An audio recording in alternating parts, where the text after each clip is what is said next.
পৃথিবীর কোনো মানুষ যদি আপনাকে ঠগায় কখনো আঘাত নেবেন না, কারণ মানুষ বড় নেমু খারাপ, মানুষ বড় গাদ্দার। মনে রাখবেন, সব মানুষ পৃথিবীর একত্রিত হয়ে যদি আপনার ক্ষতি করতে চায়, কেউ আপনার ক্ষতি করতে পারবে না যদি আল্লাহ না চায়। মানুষ মানুষকে ঠগাইতে পারে, সন্তান বাবাকে ঠগাইতে পারে, বাবা সন্তানকে ঠগাইতে পারে, স্বামী তার স্ত্রীকে ঠগাইতে পারে। আল্লাহ কখনো তার বান্দাকে ঠগান না, কখনো না। আল্লাহ কখনো তার বান্দাকে ঠগান না।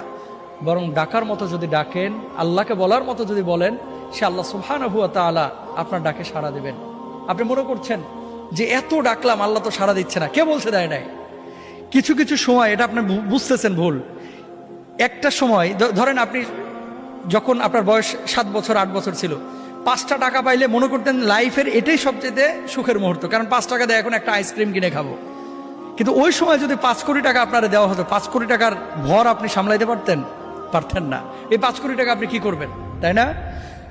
আপনি